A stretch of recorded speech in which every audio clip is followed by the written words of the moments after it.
We are certainly live in OMG Biz Cafe in the Skylar Network.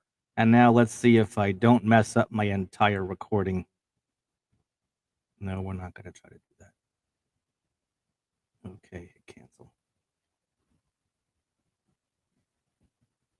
Okay, let me just put up this special announcement before we begin. It's time for another segment of Mr. and Mrs. Medicare, saving seniors from a high cost of healthcare, debunking Medicare, making Medicare easy to understand for all seniors. All guests of any of the Medicare segments receive the free ebook written by your MedicareLady.com. Here are your hosts, Paul and Sarah Finkelstein. Thank you for joining me in the Skylarverse. If you've never been in the Skylarverse, I invite you to come as a guest.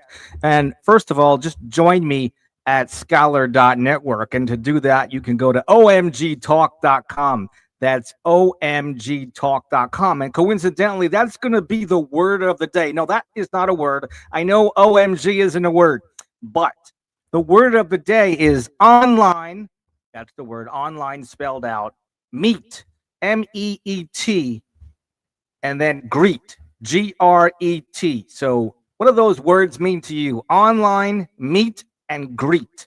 And the word of the day are those three words: online, meet, greet, or OMG. So if you happen to get called upon today and you're doing a networking table topic on Monday at 5:30 Eastern time, you're welcome to come in and still participate in the networking table topics. We'll be here probably until 6 o'clock because I am just doing an introductory podcast to drum up some buzz for this time slot on Mondays at 5:30 Eastern time. I'm Paul Finkelstein with omgtalk.com.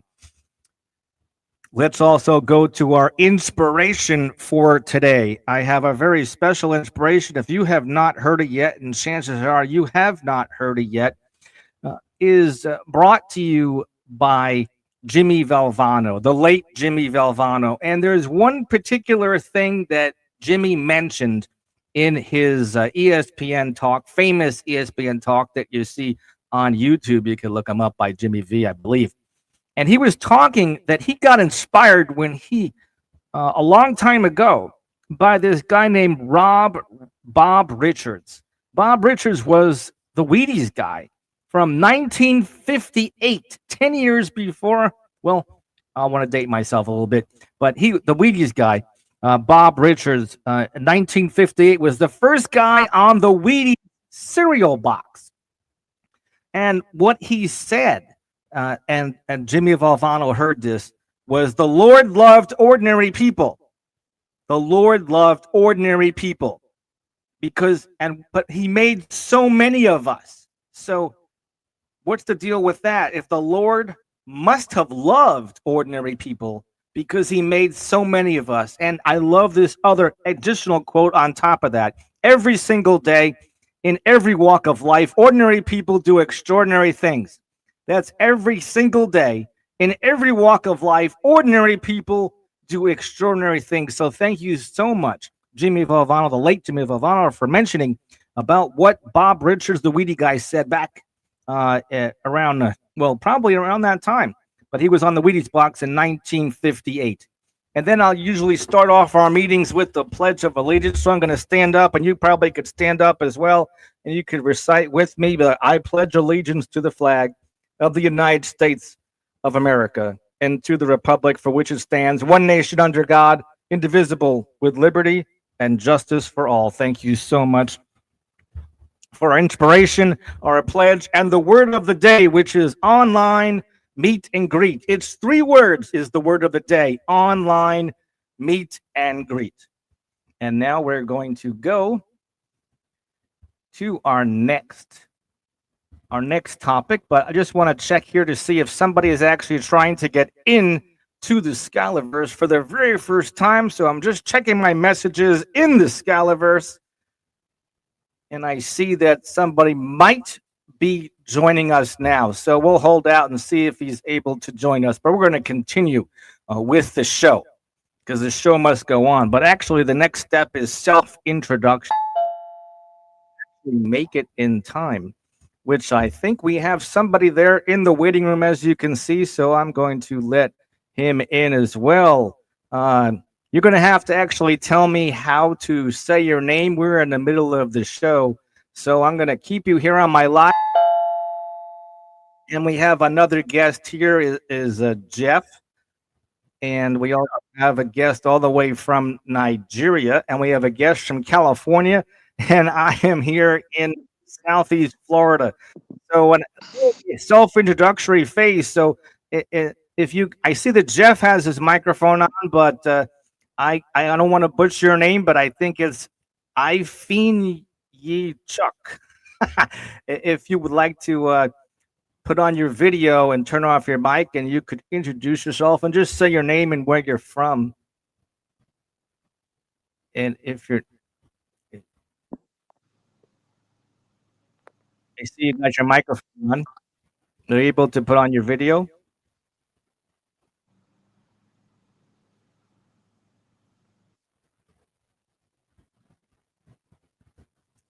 Well, at the moment, then we'll skip to Jeff right now. I think Jeff's microphone's up. He's ready to go. He was ready last week. So if you could tell us your name and confirm that it is Jeff, because I'm reading Jeff, and you probably might agree with me. I saw you before. You look familiar. And tell us what state or country you're in. Hi, my name is Jeffrey Recht. I'm the executive director of the California Healthy Workplace Advocates. Okay, just your name and the city is great for now. We'll get to that. Oh, good. I see we got some video up. Thank you, Jeff, as well for part of our self-introductions. And then you're going to have to help me and say your name. Ifin Yuchuk, how do you say your name? It's Ifeanyi Chukwu. Ifeanyi, just Ifeanyi. Okay, excellent. Thank you, and welcome to the show. And is your English is pretty good? I hope so, because this is the networking part of our meeting. I actually have a timer here that I have to do a little bit of a multitask, and I'm just going to pull up my timer on my phone here, so you could probably see it looks like a timer. And we'll ask about 10 or 13 questions amongst the few of us that are here today, and those people that are listening live on my Facebook profile, my Facebook page, and my YouTube. So that way we have a record of this, and also I'll put it up later, the audio version. This is the video version. The audio version will be on 10 different podcasts like iHeartRadio and Spotify. So let's have some fun and get to know each other, or the people that are listening out there. Just as a let's take a little peek. I mean, I had at one time like 27 people listening, but then it's down to 1, then it goes up to 20, then down to 1, then up to 20. I don't know what that means. But anyway, let's get to know each other with some networking questions, because we're not at a bar. we're not at a restaurant. So this is a great way to get to know you, and vice versa, and the people listening later on, whether it's audio or video. So let's start with Jeff. And say, actually, I usually like to say the question, and then that way it doesn't have to be Jeff. It could be somebody else. And I want it to be a little bit of element of surprise, so you can't prepare too much, because it gives you a lot of preparation and impromptu speaking, which you actually get in Toastmasters International. They practice in 145 different countries, and they help people with impromptu. They call it table topics. But here we call it networking topics. So are you working to correct any of your faults? Did I ask you this question before, Jeff? This sounds so familiar. But are you working to correct any faults? I don't even exactly know what they mean by that. But if you don't like this question, you could dive into some neutral question that has nothing to do with your business. But tell us what you were working on in your garage over this past weekend. So, Jeff, tell us, you have a minute and a half. A minute, and I will hold up my golden gavel. And then a minute and a half, I'll hold it up again. At 2 minutes, I'll hold it up again. And you have 30 seconds to wrap up. But the maximum time uninterrupted is 2.5 minutes to talk about any faults that you're correcting, or what happened in your garage this past weekend. Go ahead, Jeff. Well, first, let me say that I don't have a garage, so it's a little hard for me to work in the garage. The kinds of faults that I'm working on is more of a societal fault, and that's workplace bullying. We're an organization that is set up to advocate against workplace bullying, and that includes education as to what it is, what the causes are to people, what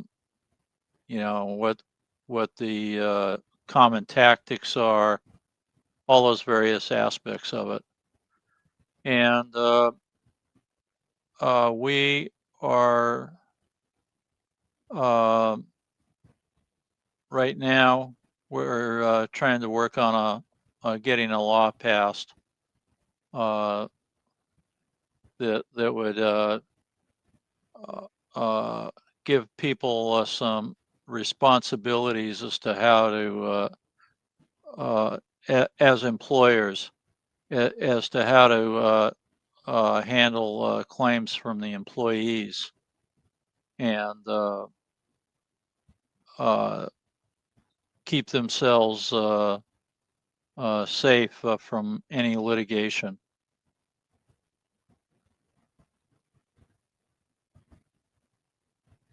Oh, okay. Have you completed your talk there? I was just getting you to the 2-minute mark. You had 30 seconds, but thank you for being the first contestant. Well, let me say this. I could talk for hours on that subject. Okay, you got 15 seconds.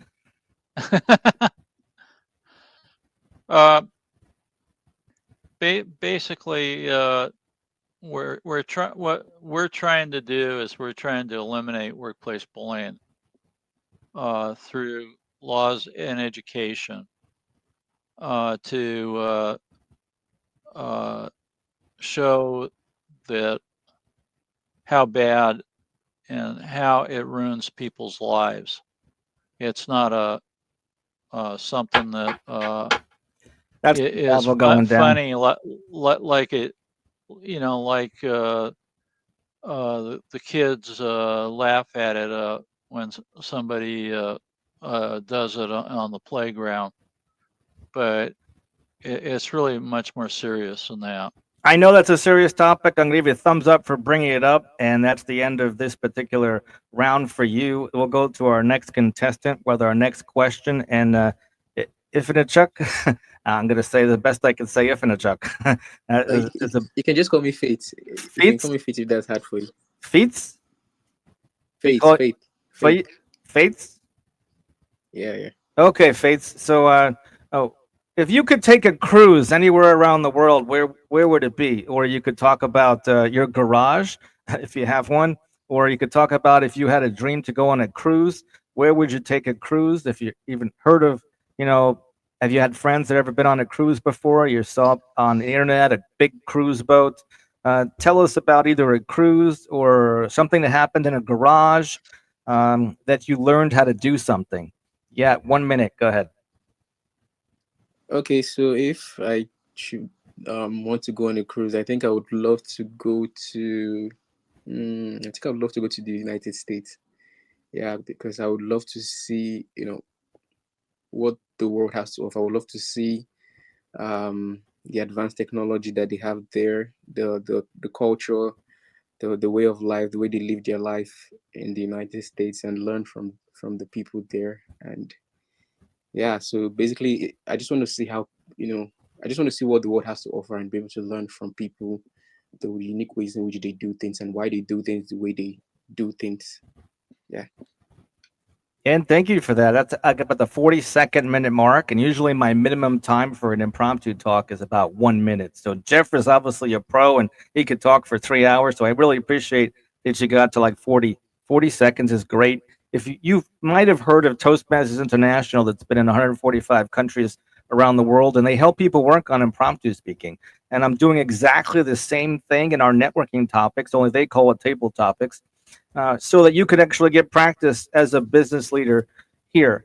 Let's go to our next topic, which now it could be 3 people because it could be, I'll throw myself into the loop there, and it could be either me, Paul, and by the way, Fitz, I think I'll say Fitz, is where are you, since you mentioned United States, where are you right now? In what country, city? Okay, so I live in Nigeria. Okay. There are a Yeah, lot of people live that's in over there, Africa. right? There's a big You said? population. That's a big population in Nigeria, Yeah, yeah, yeah. It's a large population. like millions. A lot Yeah, of you. yeah. All right. Over So 200 million people. wow, I knew it was like a lot. I was going to say a couple million, but not really. But a couple 100 million. So that's no serious joke over there. Let's. I'm going to try to turn my box around here of questions. Let's see. Who taught you to drive? Who taught you to drive?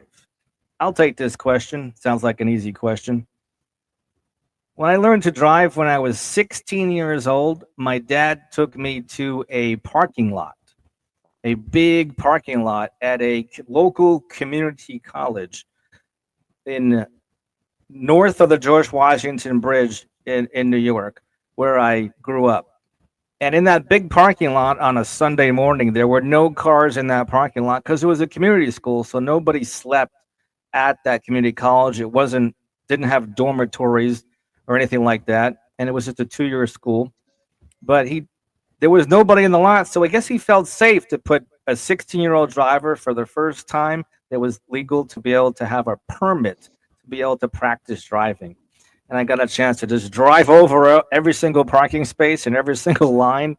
And then he would tell me to stop at that line. And every other line was a stop sign. And he really wanted me to practice what stop signs meant. It's probably a good thing, right? Otherwise, I might not be here today if I didn't know what a stop sign is. So that's about the minute and 5 minute mark. If you like that question, you could tackle yourself. Or what sounds do you most like to hear when you wake up in the morning? What sounds do you like to hear when you wake up in the morning, Jeff? Well, I had a little more complex teaching on driving. My father taught me how to drive with an automatic, and once you know it, the first car he bought for me was a 5-speed manual, and I had to have my brother teach me how to drive that. And we didn't go to a community college. We went to a university that was up the street. Today it's called San Diego State University. At that time it was called Cal State San Diego. And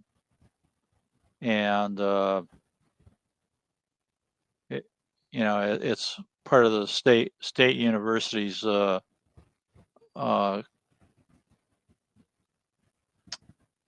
level. California has both a UC and a state university, and the UC is more of a research university, whereas the Cal State University system is more of a teaching university. That's the 1 minute and 30 mark. So you got 30 seconds plus a little bit to go if you like to, or you could stop.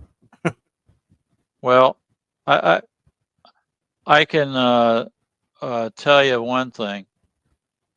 When I got my license, my father took me up to the 405 freeway in Los Angeles, between Long Beach and downtown Los Angeles, and we happened to hit it at about 5 o'clock.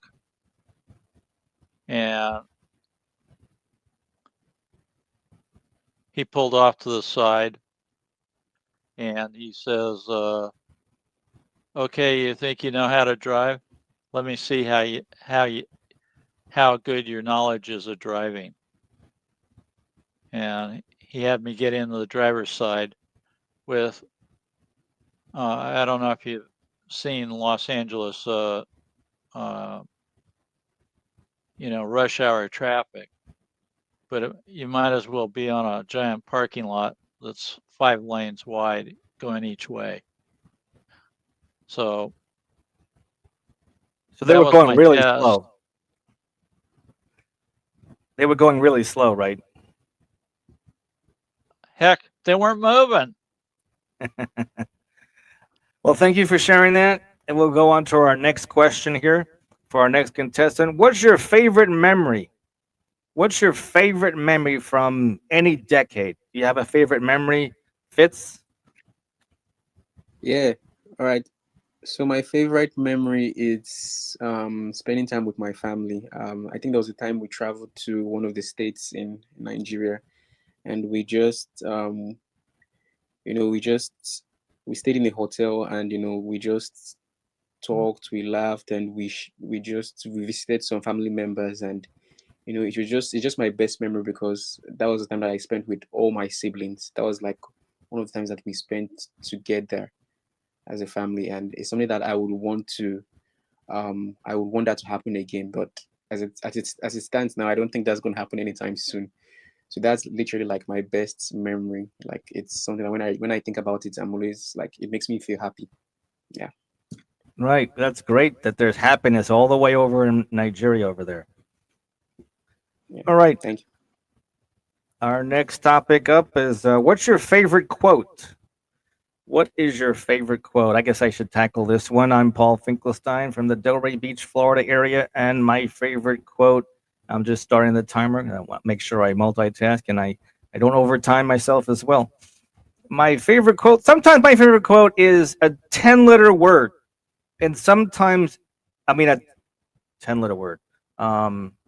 It's 10 letters that are two.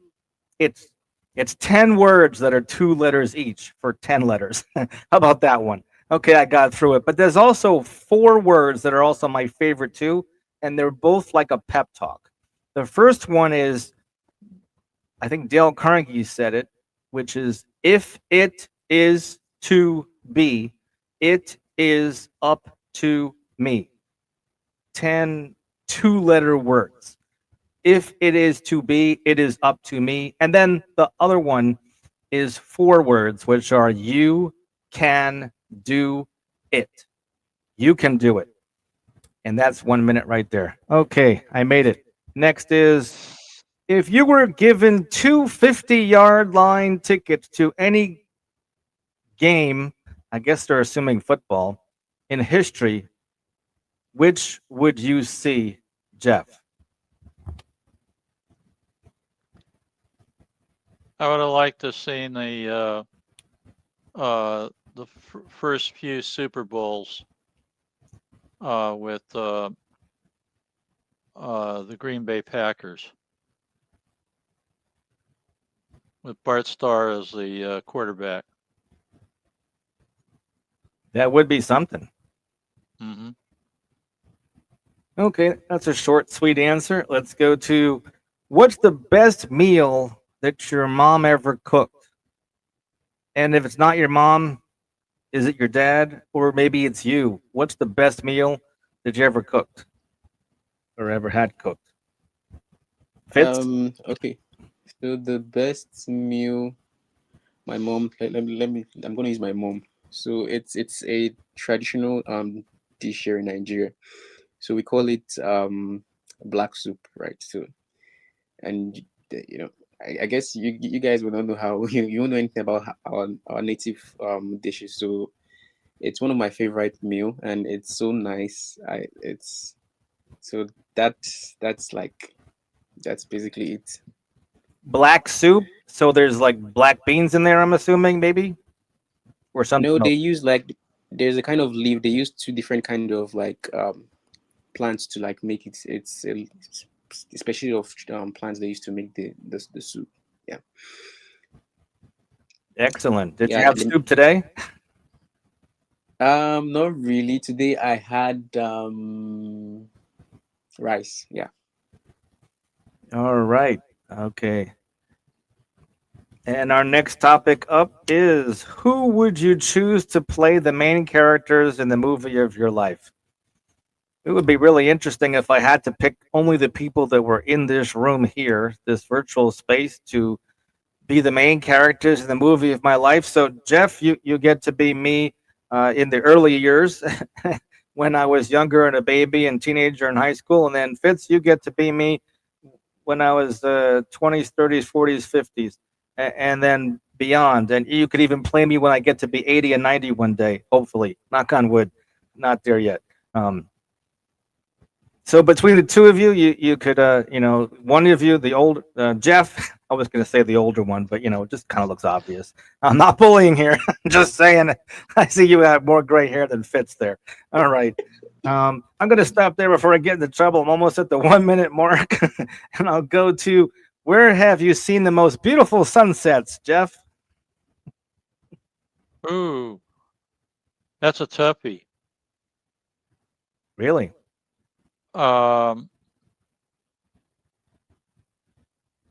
Well, I've seen some fantastic sunsets in Mombasa. I've also seen some fantastic ones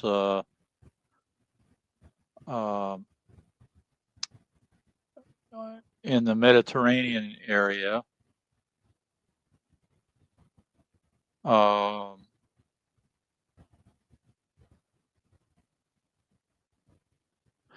I've seen some fantastic ones in on the West Coast in Santa Barbara and San Diego.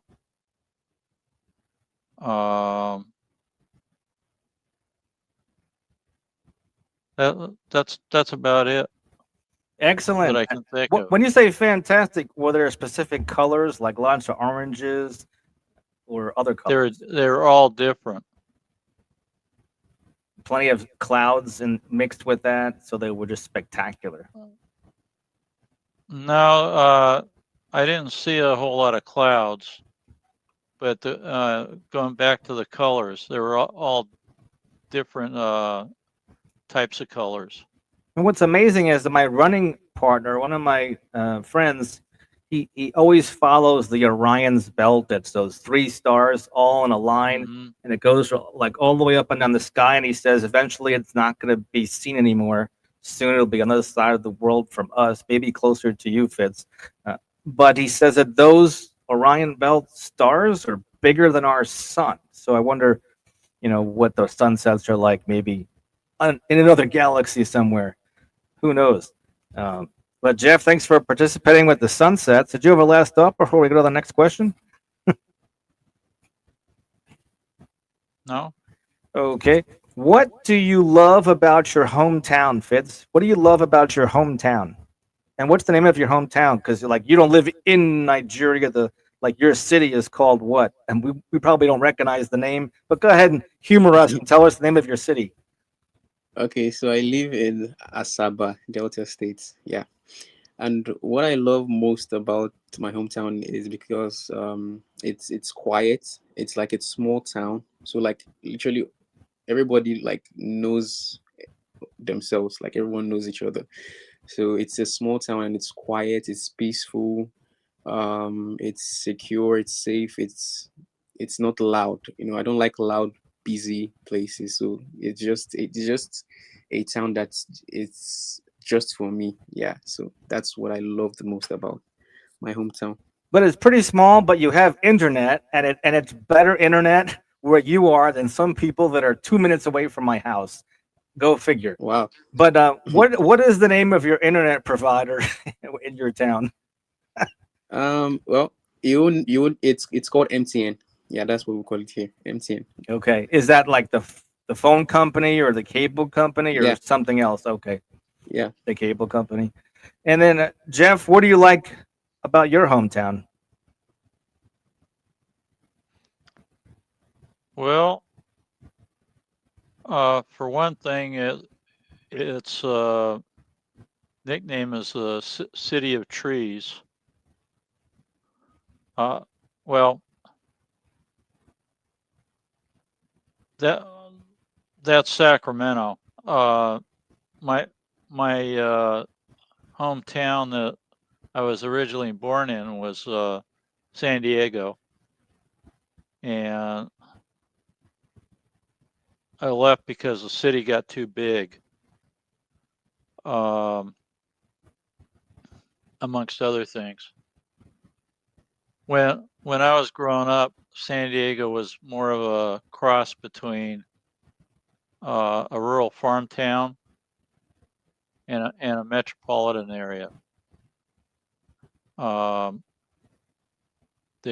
They had truck farms and dairies in one of the prime locations of the city.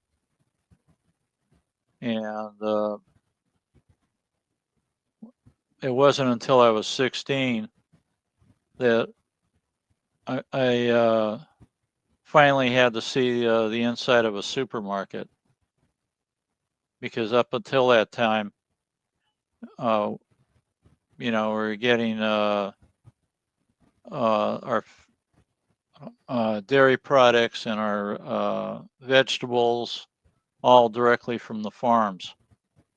So, never did I experience it until I was a teenager in a supermarket. Excellent. Okay, let's go to. I might as well round out that question. I think we'll go to our next part of our meeting, which is going to be interesting. And that's to get you guys to all talk about your passions, if you have a business or just what your hobbies are. And you could talk for 7.5 minutes uninterrupted, and we'll each get a turn. I'll challenge you to talk for 7.5 minutes. You think it's a long time versus giving a speech for an hour or 1 minute like you just did. So, I guess I should round that off by saying that what I like about Delray Beach is that we're 6 miles away from the beach right behind me. Sometimes people see my background on a virtual platform and they think that I'm sitting on a boat because they see water back there.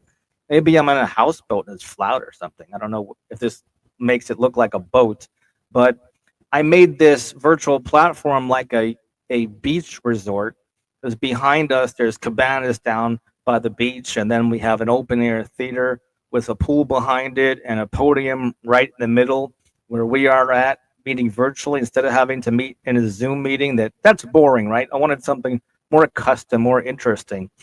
So I like the beach, and it's 6 miles away, and I didn't even start the time, so silly me. I probably should end soon, because like Jeff, I'd probably get me going and I have to hit the brakes and not use up all the time. But love the beach, 6 miles away, and that's why I made this into a little beach resort like a convention, because certain professions like accounting and lawyers and other fields and maybe biotechnology, they have their conventions at places like Las Vegas or beaches of the world. So why not have a virtual beach where we can have a mini convention and meet people? So now I'm going to restart my timer for 7.5 minutes. And I'll call upon you guys if you'd like to. If you want to participate, Fitz, I'm putting you on your spot because I know Jeff is ready to talk for about 3 hours, but we're going to stop him at 7.5 minutes, if you don't mind, Jeff, because you don't have all night. Fitz doesn't have all night. I don't even know what time zone it is over there, but he knows it's 5:30 Eastern here because he got here fairly on time. So we'll start with, and I'll even include myself I'll practice a 7.5 minute talk as well. So you ready, Jeff? Sure. Okay, great. I hope you ask us a great question in the beginning and to really draw us into your speech or however you do it. And then give us some nuggets to chew on, maybe a personal story. You saw somebody that was bullying, perhaps. I know what your topic is, generally speaking. You always like to try to give us hints of it during the networking topic part. So take it away, Jeff, from not San Diego, but somewhere else, Sacramento. I think it's Sacramento, California. Sacramento, yeah. Right. So Jeff from Sacramento, California, and we met on the Skylar.network at omgtalk.com. Take it away, Jeff. Well, how many people really know that NIH declared workplace bullying a cancer on the workplace in this country? In fact, they did so in 2023.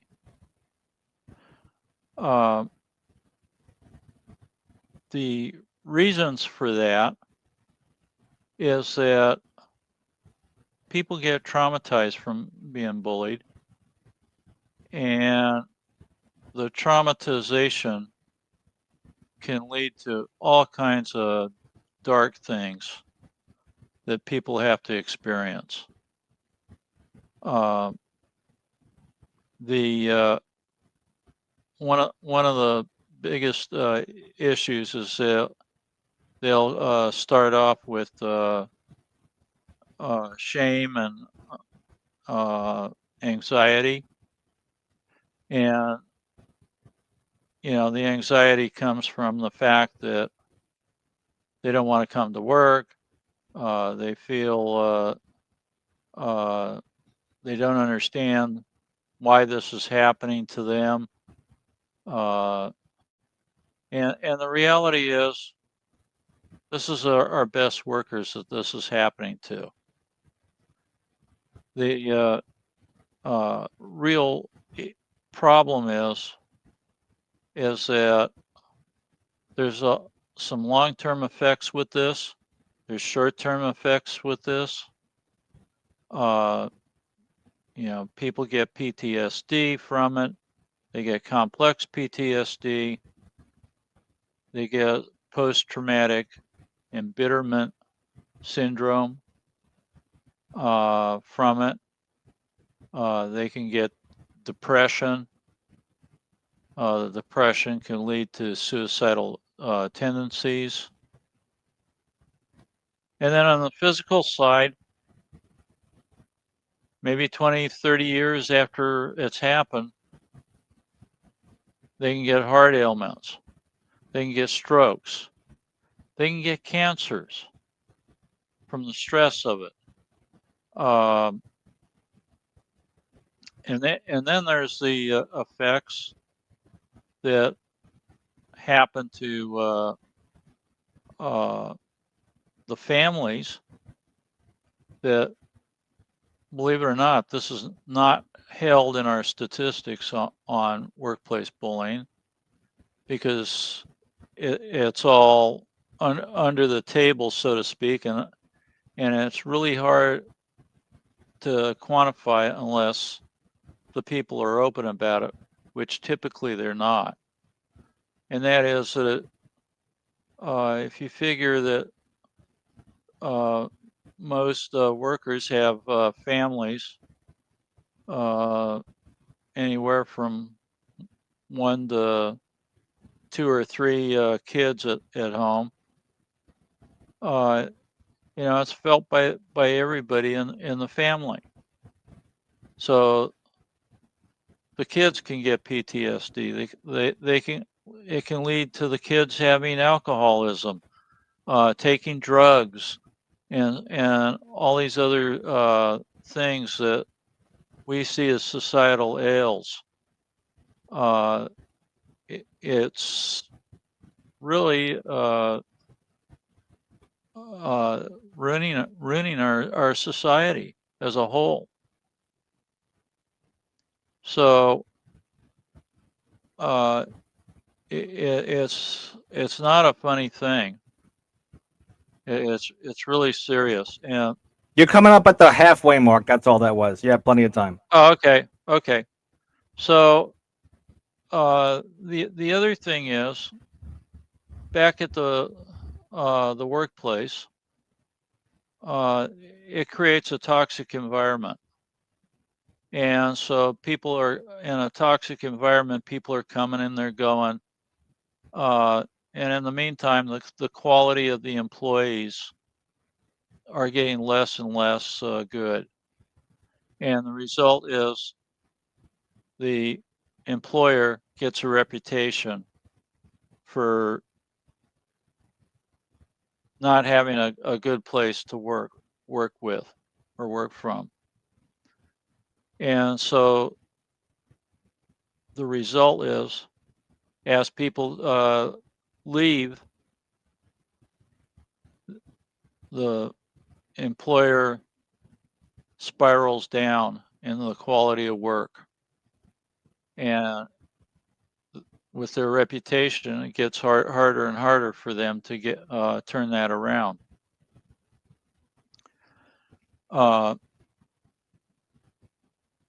With that, all these things in mind, we have come up with a prescription that we are trying to get the legislature in California to pass a law that says when you take on an employee, you've got a duty of care for that employee. And when there's a claim, that it be fairly investigated. No retaliation from the employer over the claim. Also, the employer has to have policies that describe how people should behave in the workplace.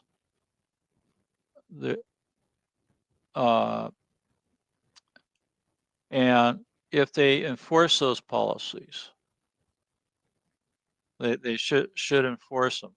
And if they follow all those things and stick to the letter of the law with it, the employer can be exempt from any lawsuits over a bullying case. And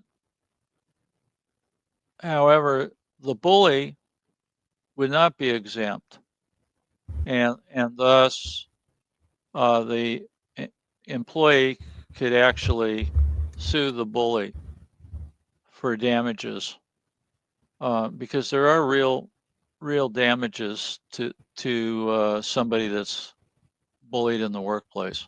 And your last thoughts are? For now. My last thoughts are, we need to get rid of this scourge forever.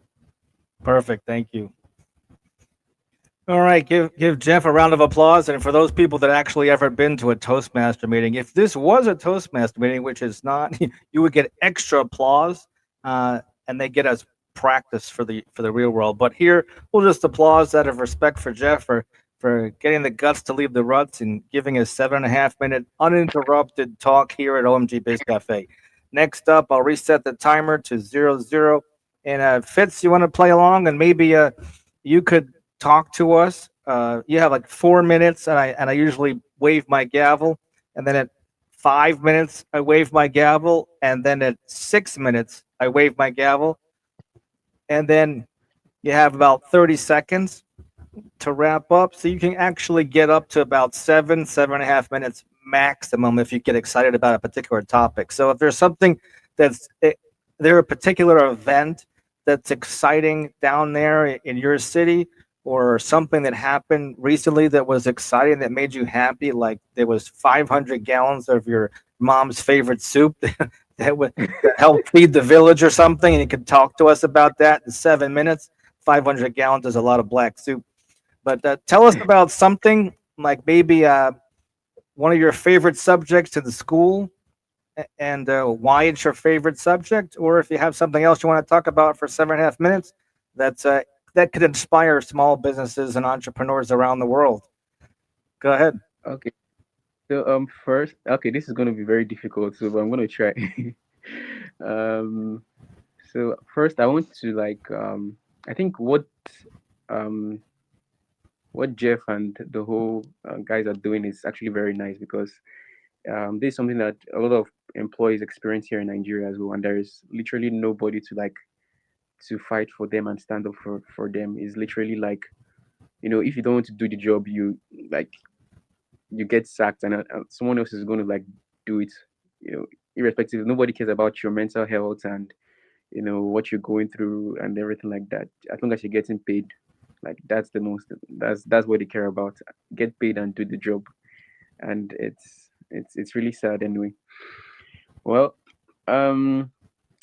so what I want to talk about anyway, it's I think I'll talk about my passion, what I love doing. Yeah, let me talk about that.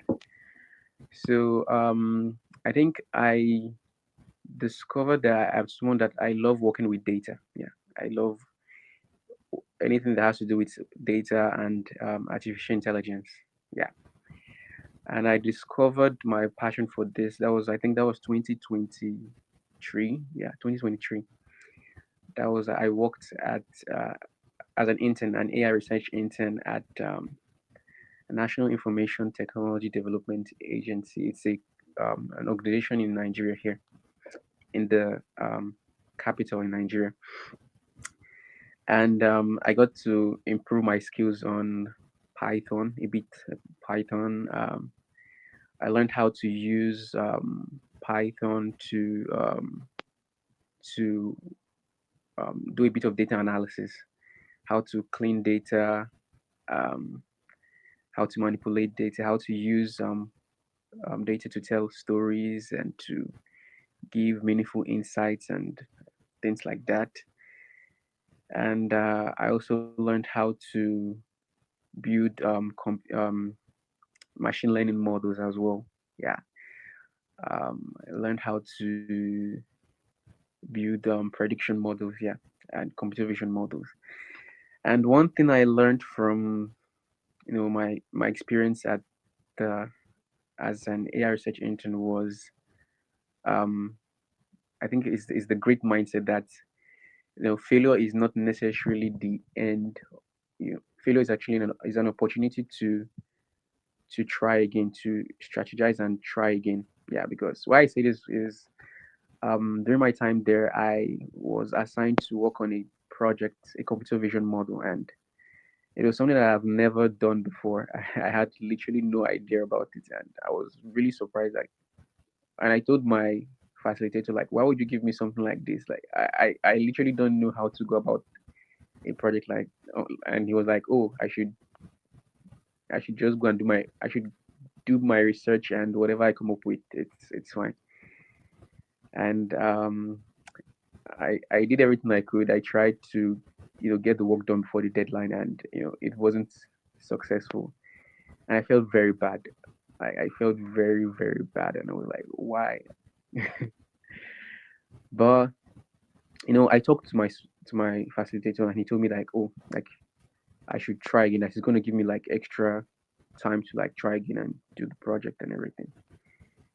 And so I did my research, and I usually came up with something, um, and I was able to work on the project. It's actually like a object detection, like for traffic scene. Yeah, traffic scene rules, object detection. Yeah.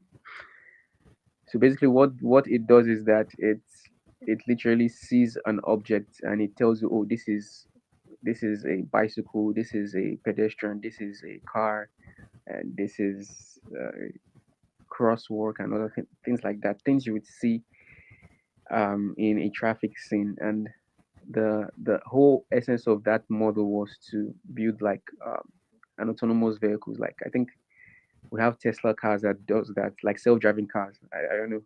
We don't have things like that here in Nigeria. Yeah. So that's where like a model like that can be applied. So at the end of the day, I was able to work on the project and build the model to the the required specification, right? And I felt so proud of myself. I felt so happy. I was able to do something like this. And at the end of the day, I just realized that whatever you put your mind to, whatever it is that you put your mind to, no matter how difficult it may be, as long as you keep trying, every single day, you keep working on your goals and everything, you're definitely going to grow. You definitely see growth. You're going to see progress. Yeah, so that's what I learned from that experience.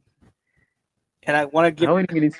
I want to give you a congratulations. I was letting you just speak and speak just to get comfortable. I don't want to scare you too much with the time, but you're at 5 minutes and 40 seconds. That's 5 minutes and 40 seconds. And so it's past the halfway point. I usually warn people. I don't know if I put up my gavel at 4 minutes and then I would have put it up again at 5 minutes. The next time would have been another 30 seconds more to get to 60 minutes, to get to 6 minutes. So you were almost at 6 minutes. and then you would have had 30 seconds to wrap up. So you were right in the middle, which was a perfect time for a speech that has been that they practice giving, helping you do speeches at Toastmasters International in 145 countries. I know Nigeria has Toastmasters clubs over there. The average club is 20 members.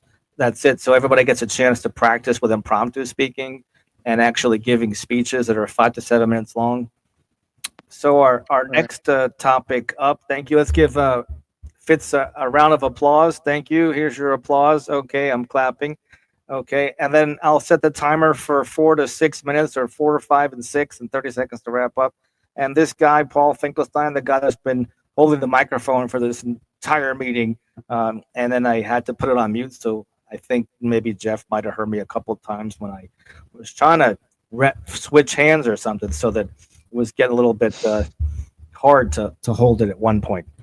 So Paul is in Delray. He's been here for half of his lifetime, and then the other half of his lifetime he was north of the George Washington Bridge and a little bit upstate New York, but not really that much upstate. Some people think that north of the George Washington Bridge is Canada, but it is not. It's still about 7 hours till you get to Canada from there, or 7.5 hours. I know because I did that drive from New City, New York, which is not to be confused with New York City. New City is a town. It's in Rockland County, among other towns called Spring Valley or Muncie or Nyack, rather, or Haverstraw is actually a town in Rockland County as well. Haverstraw and Stony Point were the two areas that were closer to the Hudson River that I drove all around with my permit, trying to please the driver's ed instructor. That was in addition to my learning how to drive with my father in a parking lot that you guys heard earlier. So now I'll bring Paul up on the stage, and that was just the introduction, by the way. And actually, a good speech, so you know, is you give the presenter some kind of introduction, so it sets up the person, so you feel like you know him a little bit more than just what they're going to talk about. Today's topic theme is going to be comfortable. Some people are comfortable and they're giving speeches, and some people are not. Some people are comfortable with their jobs, and some people are not. Some people are still looking, and some people are not. Some people get comfortable. I wanted to start off by talking about something completely different than my main point at hand, but it involves the word comfortable, and how the word comfortable, maybe not how it came about, but I don't know how do you say comfortable is the language called Nigerian in Nigeria, or is it a certain language there? How would you say comfortable in your city, Fitz? The word comfortable, do you have it? So we have different languages to speak here in Nigeria. Yeah. So How would you say the word comfortable? Okay. You can just say JJ. Let me just put it like that. Like you can say, yeah. JJ? So JJ Say means JJ. comfortable in your language? Kind of. Yeah. Oh, okay. Kind of. And I was with this Russian and this Israeli together on a farm, and I was Yeah. going to learn how to milk cows. And of course, we probably have plenty of farms here, but I didn't grow up on a farm. I was more in the suburb earlier and far from a city, but in the suburbs. And I did not grow up on a farm, but I was one summer on a farm with an Israeli who was also Russian, and he didn't speak any English, and he wanted to teach me how to milk cows. And it was modern time version of, do you have cows near where you are? Any of you two? Fitz, Jeff? Yeah, we do. We You have do. cows? Well, yeah. We Do they do. have the high technology when you milk cows? Because like in the farms, like the Amish, I would imagine they also have, I don't know if they have modern day equipment, because they might do it the old fashioned way where you actually have to squeeze the udder like this to get it to go into the pail, the milk. Yeah, we used to call that fresh squeezed. Freshly squeezed for a good reason, right? Right. So I did not have that experience, because the farm I was on, they had a modern version where you actually hook up the udder to this plastic gizmo that was hooked up to a hose that went to where the milk went.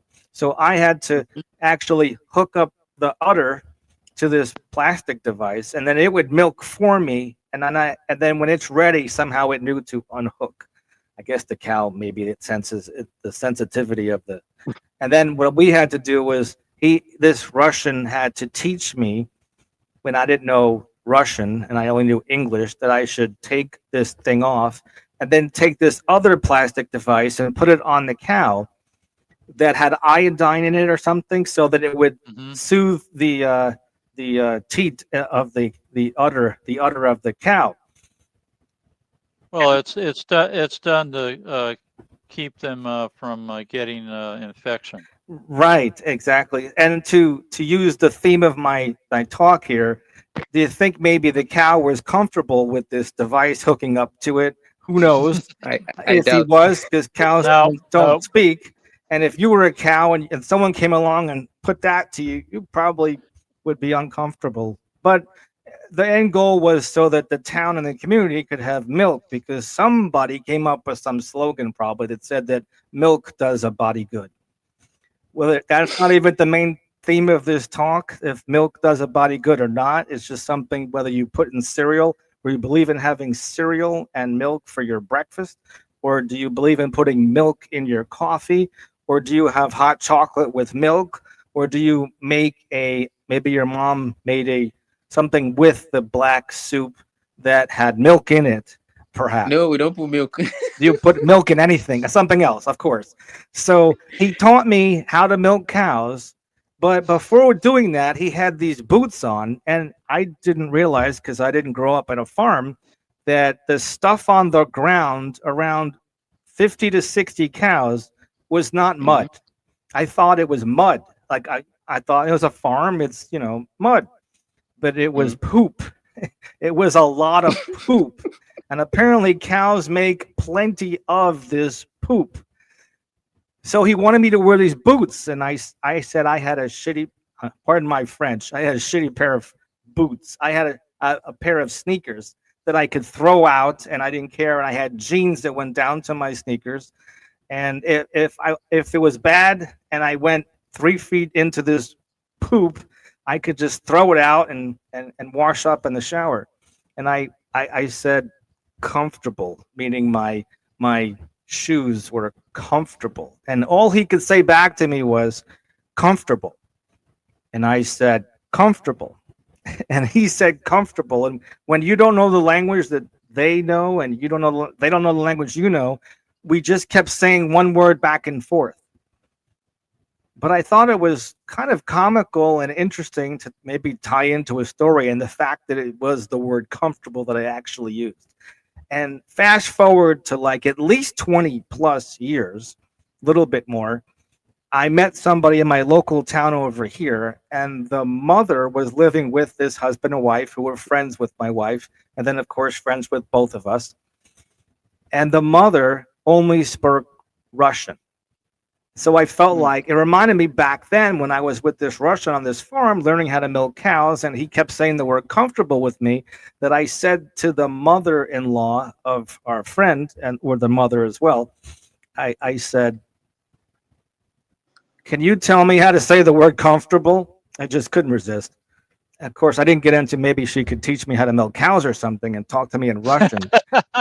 So I just said, just tell me, how do you say comfortable in Russian? Maybe that might appease me or something and make me laugh, or she get a kick out of it. Of course, she got a kick out of it because I wanted to learn Russian, and she wanted to teach me.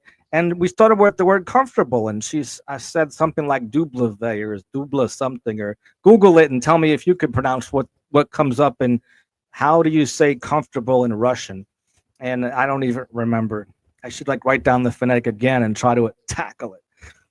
But I just think it's just too comical that I couldn't say it, and the fact that I met somebody else that didn't know English, and yet it was hard enough as it is for the husband of the wife, whose mother-in-law was living with them, that he couldn't communicate with her in any format whatsoever. So he didn't seem like he I would have, if I was in that situation, I would have, enrolled myself right away into some online Russian class for beginners.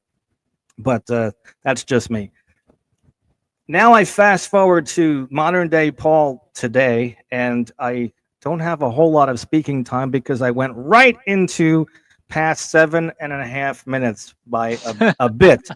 So I did pass, so now you know what the time looks like, Fitz and Jeff. That I went to 7.5 plus minutes, like 15 seconds past that. But I will just give you like just a taste of where I was going to end it, which was that people are consumed with the word procrastination, I think, in some people's lives. And they either put things off or they put things off indefinitely and things never get done. And then there's this thing called mediocrity, where here's my best example. I drew a circle on an index card, and the middle inside smaller circle is a dollar sign in it. And that's your income circle of how much money you make and everybody makes. Everybody makes what's inside their income circle. And then outside that circle is dreams. And nobody ever gets to the dreams because they're so busy with time.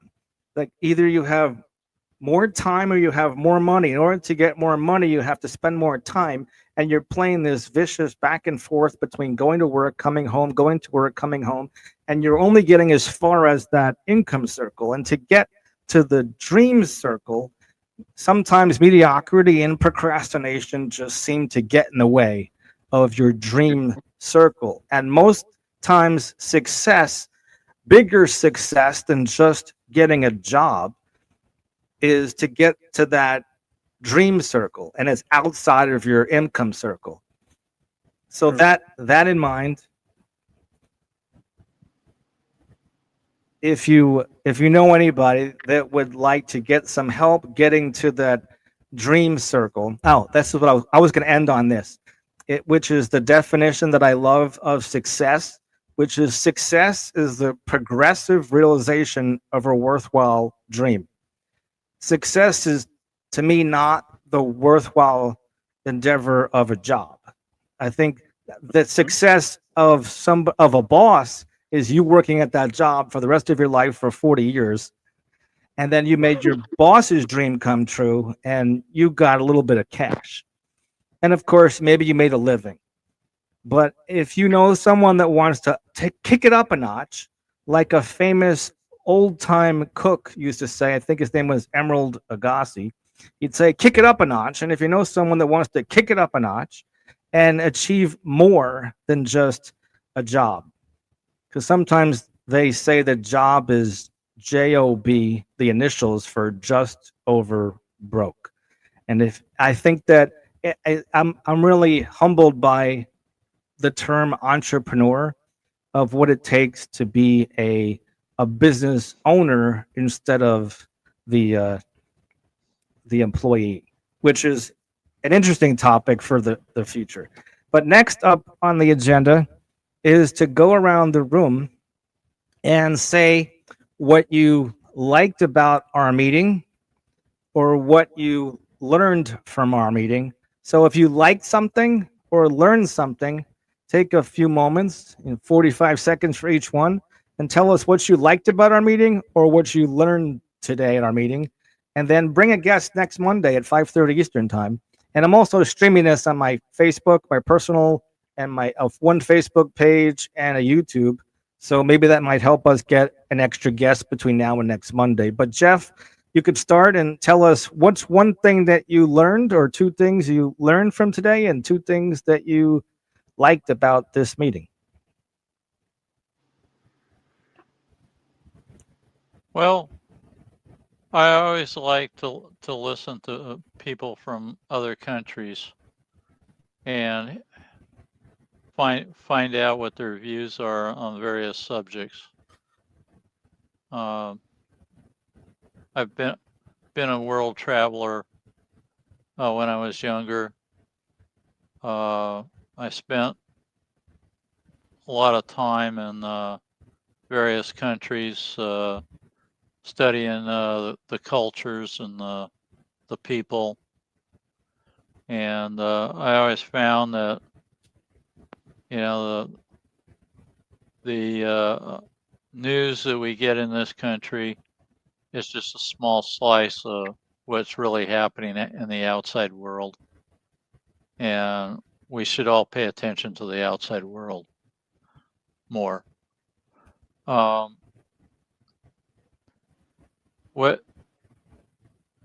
What I like about your format is that it keeps us on our toes and trying to speak on maybe a complex subject in a short period of time to give people a summary of what we're all about. And thank you for that. How about Fitz? Tell us maybe one thing that you liked about our meeting and one thing you learned. Anything come to mind? Yeah, what I loved about the meeting is the fact that I, get to talk more, because I'm someone that I don't like talking, like, for long. Like, let me just put it like that. So the fact that I was able to talk and do something that I have not done before, try something new and be with like experienced people and learn from them as well. It's something I'm really happy doing. Excellent. And I'll add to the last part of that question before we wrap up, which is, I don't know, I don't think you can see this unless you're on my YouTube, which at omgtalk.com, there's a link at the top right that says YouTube, so you could share it with people as well. And I'm putting on the screen something that one of the three things that I learned from this meeting is to inspire global small business owners, but not just me, but whoever comes and talks, either the first part of the meeting with the networking topics where we get to know each other, and then the 7 minutes interrupted time or thereabouts or close to it.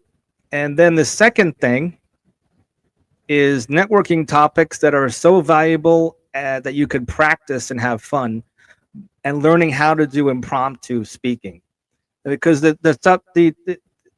impromptu speaking is not really meant to stump anybody, and halt them on their feet. It's to just give them practice with interview questions, or give you practice if you're ever going to be on a podcast like this, or practice on YouTube as well.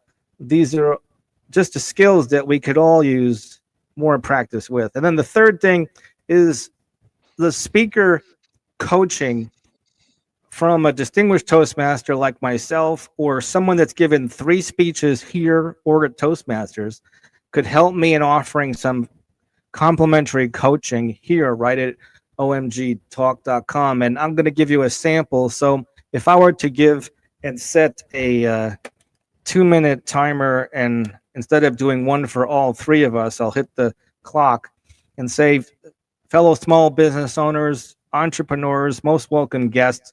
Today we had Jeff and Fitz here. Jeff from Sacramento, California. Fitz from Nigeria. I don't remember his city, but I know his mom makes a hell of a great black soup. If you haven't tried black soup from Nigeria, you got to hook up. I'll hook you up with Fitz. And then I'm from the Delray Beach area. And we are all giving speeches virtually in a beach resort here in the Skylarverse. If you've never been to the Skylarverse, just go to omgtalk.com and click on one of the links to get in, make a profile. If you have a LinkedIn profile, it's so easy to do. But I want to make sure that I give a couple of words of advice for speakers. And that's because we're in these squares. Before I even get into like a tip to improve, I have to start off with some compliments, because I want these speakers to come back. And if I tell them 6 or 7 things as a blunt critique, a speaker's not going to want to come back. And that's like a hint for middle management at Fortune 500 companies, that when they have their weekly reviews, usually you want to start off with 2 or 3 things that the employee did really well, and then have like one tip to improve, and then end on a high note and give them 2 or 3 things that they did really well. And that's called the Oreo cookie method, or sandwich method, for evaluations that Toastmasters has done for over 101 years this past October.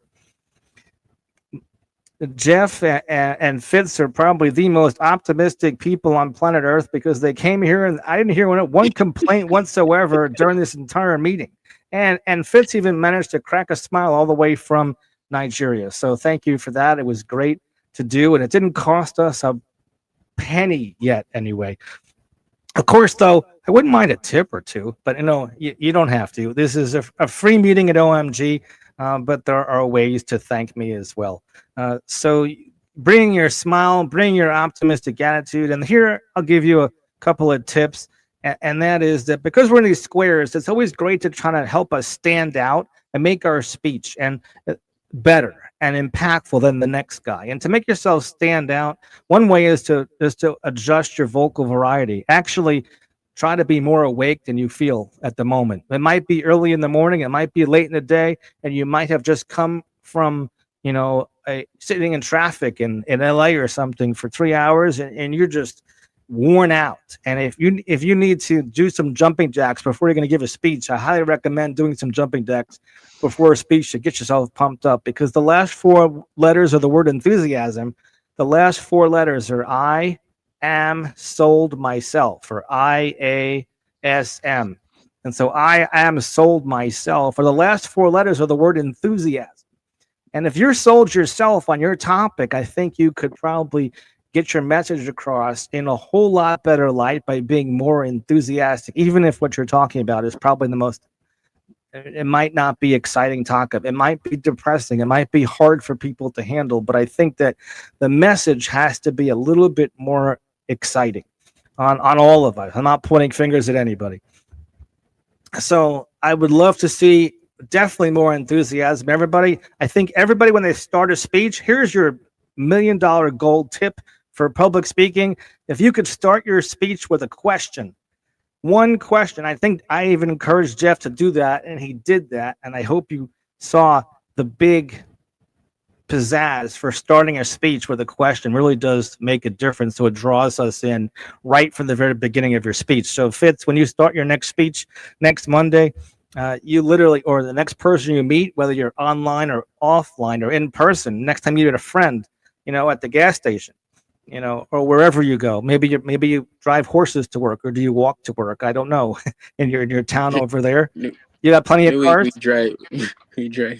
You got drive. So I'm afraid to ask what age you started to drive over there. But so that's just a small taste of some speaker coaching of the level that they do at Toastmasters International, and here as well for the networking topics and or the meeting overall. How did we do? That's why I ask you guys to help participate by doing like and learn, which we all gave a chance to say what we liked and learned, so that helps for feedback as well for the meeting going forward.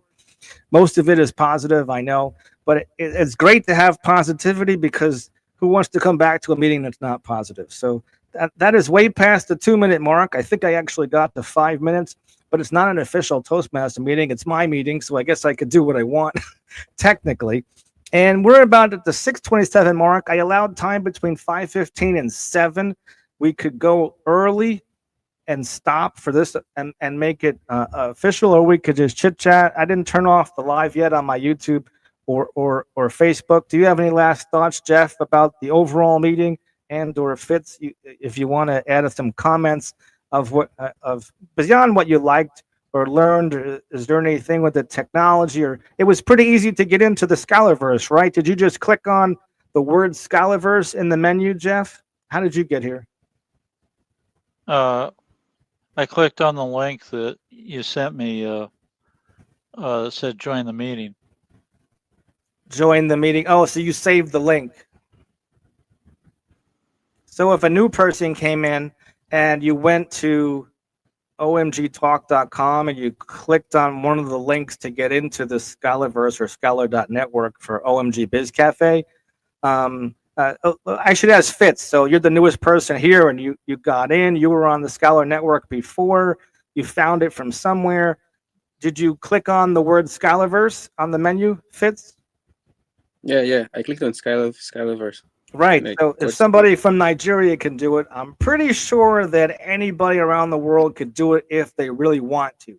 If they didn't click on it, they probably didn't want to be here in the first place. So thank you guys so much for being here. I really appreciate it. Actually, I'm going to play a message from, I think it's Tony, that I met him on an online network, and he does voiceovers before AI became popular. Check out Tony, his website, trcvoiceovers.com. You have been listening to the OMG Podcast with Paul Finkelstein. We can help you build wealth without hogging your time. Schedule a one-on-one with us. Thanks for listening. Join us again for another OMG Podcast segment.